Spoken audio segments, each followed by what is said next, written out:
Okay, good to go, everybody? Well, just like what we do after a game, we digest it and look at it from every angle. A couple things stood out. Obviously, still pleased. Found a way to win the game. I thought it was competitive. Credit to Florida Atlantic. They pushed us in a lot of different ways. Schematically, physically, had some good players. Contested and came down to the end. And like I said, we finished really, really well. I thought the crowd, again, was awesome. Impacted the thing. Really appreciate everyone's energy in coming out, especially that student section. On our end, definitely looking to clean some things up offensively. I'll start there. It's 11-man football, and we had too many times whether just missed assignment, misidentification, and so we're not IDing the front correctly, and we got too many free hitters in the run game. Got to find ways to be more efficient there. In the pass game, so much is about detail. I did think the protection, for the most part, showed up pretty well. I thought, we had time to make throws. The pocket was clean a lot of the time. Not all, but a lot of it. So I was pleased with that part. And then it comes down to, taking care of the ball in red zone efficiency. We just wasn't where we need to be, and we got to take a step there, and excited about the opportunity to kind of dive in and improve. Defensively, a lot to like. We were on the same page. Communication throughout the game was solid. Thought they played with great effort. Running the ball, tackling for our first game. A lot of good tackling, not a bunch of missed tackles.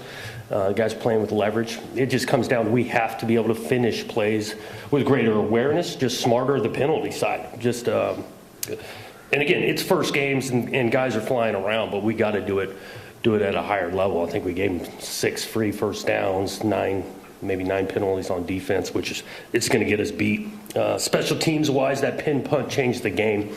Eckley gets it down, we cover it really well, gets the ball on the 1, turns into a safety, turns into a great field position, so that was awesome to see. In general, though, I think our coverage can get cleaned up. I think we got exposed. I know we had a long return that we got a penalty on, but we're not in great lanes. We got to clean up our coverage. We can get exposed there, and so that'll be a point of emphasis kind of this week in practice. I've told you guys on the injury side, we're not going to day in and day out be talking about a ton, but we did have a couple of guys go down that'll be longer-term injuries. Alante Brown will be, hopeful to maybe November coming back. Khalil Majid, doubtful to come back. Dylan Tatum, at least a couple of months, if not for the year. So those 3 guys, which is a blow. I mean, all 3 of them contributing, playing awesome, feel really bad for them, but they are longer-term injuries, and always want to just be up front with that part. Transitioning into game 2 and starting Big Ten play. We're excited about it. Got to go on the road and play a really good opponent. These guys have been in multiple bowl games the last few years. They got talent on both sides of the ball. They scored a bunch in week 1. And so Coach Loxley got a bunch of respect. This guy, he knows how to coach football, and that roster's got a lot of good players. And so we've got our work cut out for us coming this Saturday. With that, I'll take some questions. Hey, Jonathan, Ron here. Does it help at all when your game 2 is a Big Ten game on the road? I mean, versus staying at home playing like an FCS opponent, as far as increasing the sense of urgency for that improvement. Right. Yeah.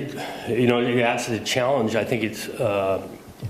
The schedule is what it is. I think from game 1 to game 2, we were going to have some serious sense of urgency to get better after game 1. We did learn a bunch about this team. First experience of this team in all 3 phases, individual players. We learned a bunch. Now, kind of where they're at, what they need to take a step on. So that approach, I don't think would have changed at all. It just does. You get a big time opponent that's got a bunch of good players, and it's a real challenge on the road.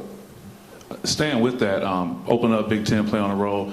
Can you share a little bit about the differences and the similarities in preparation, even the nuances when you have to get a team and go on a road and also kind of come together as one? Yeah, the differences on the road, obviously you're going to go through the travel part, which will be the first time for us, right? So the day before is going to be different than it was last week. Locker rooms, crowd noise, kind of going on our own. We do expect to see some Spartans out there in that part of the country, but it's not going to be like it was Friday night in a packed house with the energy you're getting from our stadium crowd. It's going to be different. So obviously those 2 injuries with Dylan and Khalil in the secondary, you mentioned that being a big blow. How do you kind of progress forward and kind of with Malik coming back too, I mean, obviously he was suspended. How much of a difference does he make? Excuse me, not suspended. He was ejected. But how much of a difference does he make? And I mean, keeping those guys healthy is Yeah, we're going to need to. I mean, because that's a position that you need to have multiple bodies to play. Especially you think about DT's the flexibility. He can play nickel, he can play safety, he can play some corner a little bit last year, so he had some position flexibility that now we don't have. So yeah, getting Malik back, huge. Nakai obviously had a nice game, and we've got some answers, but it's always going to be the next man up. This game's a physical game, and different positions are going to take a blow or two, and we got to have the next guy to step in. Jonathan, the last 2 years, I think your Oregon State teams averaged 5.6 penalties a game, something like that, less than 60 yards. As you look back now, having analyzed it, what caused that, and the late hits on some of the slides, how do you coach that? Yeah, we got to do a better job coaching it. And again, it's not just Michigan State. I pulled a couple of clips, showed the team on Sunday that's across the country that this showed up in game one. And so we've got to be able to, we're not going to slow down in how we play on defense, but we got to have some awareness around the quarterback, around the sideline, understand the rule, and make some tweaks to maybe how we approach the quarterback in regards to low versus high. So that'll be some emphasis this week. Jonathan, over here, you mentioned that you liked the protection. I'm wondering what you saw from running lanes created and your assessment of the two backs. Run game wasn't good enough. Just the efficiency of it. We had the long run on the one, but we've got to identify it correctly to start, more consistently correctly. And then we got to get some movement, and so we've got to create some more space for those guys to go. I did think Kayron carried the ball pretty well, did some good stuff. Nate did some good stuff when there was more to run through. And sometimes we're going to have that. Our style of play, they're going to load the box at times, and there's going to be some 2-yard runs, 3-yard runs. We just had way too many of them. We need to get more in the 6, 8, and it starts with identification and some movement up front. You had a number of guys on defense that created pressure, and I'm wondering anybody when you watched it back that really stood out that you thought, boy, this was nice. Ken Talley. I mean, this guy loved it. And we said we were going to play a lot of guys, but he wasn't going to get a ton of snaps. And the way the thing went, he did end up impacting the game in the second half in particular. That guy showed up in a huge way when it was critical times. They're moving the ball in the red zone. He gets a huge sack on third down, obviously ends the game on the fourth down. It was an incompletion, but he created the pressure. So was pleased with him along with others up front. Jonathan, I noticed your first walk to the stadium and your first run out of the tunnel, you let the players take the lead. You were a little further back in both of those settings. I wonder if you could talk about the mindset behind that. Yeah, we want to be player-led around here. I actually spoke to the team, giving them the heads up. That's how, because we walked through all the pregame and how this takes place. I also love the fact that the strength coach, who spends the most time with them, is up in front of that thing. Those guys have put the summer hours, the sweat that goes into it. So that's the logic a little bit. We're going to be player-led, let these guys go and running out. Me running first, I'm the slowest one running out there, and so I don't think that helps things either. Obviously, Coach, Aiden was frustrated with his performance since Friday night.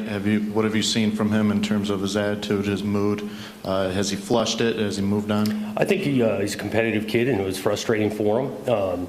And I thought, we practiced lightly yesterday, and he was bouncing around. Understands that we got to grow, we got to learn, and he's all about doing that. He's aware too. It's not just all on him, but he's got some plays that he can make. I thought he got hit pretty good on one. We got a crosser wide open. He gets hit. We don't complete the ball. He bounced back up and bounced back from that. I expect him to bounce back this week. Just wondering, what was your first experience running into that stadium? You talked about the energy in general, but what do you remember about entering that stadium for the first time? Anything strike you? Well, I've always liked Thunderstruck. I mean, even growing up. So that thing playing and going, smoke, energy, the band's right there. It was fun. I'm also wondering, I know you can't change the rule of midseason and you got to coach for it, but in your opinion, does that rule in the offseason need to be revisited because defensive players are in midair and quarterbacks all over are sliding down, and you can't stop yourself, That's and your hard. helmets are going to hit. It Does is. that rule need to be revisited in your mind? They could revisit it, look at it. Again, I'm not here to say it needs to get totally changed. It's a tough play. I mean, that immediate instance where he's going full speed to turning into defenseless, it's tough. And the reality, I do think proper way to tackle it oftentimes on ball carriers is to go low, cut their motor. We want to tackle their legs. Well, when you're doing that, and then all of a sudden immediately he goes down, you're going to run into some of these things. So it's a tough play. We got to continue to coach it and gain awareness from it, and our guys will. But I'm not here to say flat out the rule needs to be changed tomorrow. Jonathan, you were talking before the season about having depth at receiver and you guys stepping up. Nobody was able to record even 30 yards receiving. I don't know how often that happens in games you've coached, but I guess what are you looking from that group game 1 to 2 to really establish? Yeah, details. Those guys, they play a little bit more man coverage than we saw last week. We got to be able to separate, but details on where I split, how far I go on my depth. I got to be able to separate man coverage with some stair step techniques and things like that. I'm confident in that group. Again, week 1 to week 2 to week 3, we got to continually improve. We've got some talent in that room, and we got to take a step in our pass game. Maryland presents different challenges than FAU does offensively, especially with the way that they can move the ball, through the air. Just what are you looking for from your defense to be able to, I guess, present this new challenge? Yeah, it is a challenge because they've got talent outside that can make you miss. Quarterback with a strong arm who's a willing runner. Coach Loxley's done it at a high level on that offensive side for a long time. So it's a serious challenge, different than week 1, right? Just in the passing game. Which is, week in and week out of college football, you're going to have some different challenges, but they present a serious one on that side. Getting on the road for the first time, too, I guess, how do you approach it with the guys with the longer extended period here between games and just the impact that you guys need to make right now with a Big Ten game right out of the chute here? Yeah, so you got to be able to start fast. Our routine on the week, whether we're on home or away, doesn't change a ton. We'll be back to our practice starting tomorrow. Those 3 practices will be very similar. Now, we might pump in a little crowd noise for the offense versus the defense like we did when we were playing at home. Our approach on Fridays before we travel, we try to get some work done meetings-wise and things before we get on the airplane, and then try to get a good night's rest on the routine. Starting Big Ten play, again, our approach can't totally change, and it really won't. Big Ten game or this opponent, that type of thing, we're sticking to a process and looking forward to getting another opportunity. Jonathan, I'm wondering, you talked about Maryland's offense a little bit. They didn't, I don't know if it was a shutout, maybe they allowed one, but just defensively, what did you notice from those guys? They returned a bunch of players that had played last year. I think the veteran defensive front. We got a couple of safeties that can run and make plays. That transfer at corner. They got some challenges there, and they won handily last week. I think they gave up 7, and so it's a good outfit. Is it a deal where you have to prepare for both quarterbacks? I know both played. The one got hit, though, but is it a deal where this week you just have to be ready for both? Yeah, you got to kind of be ready for both. Again, both of them have skill set to be able to run the ball and do some things, so we're counting on seeing both of them.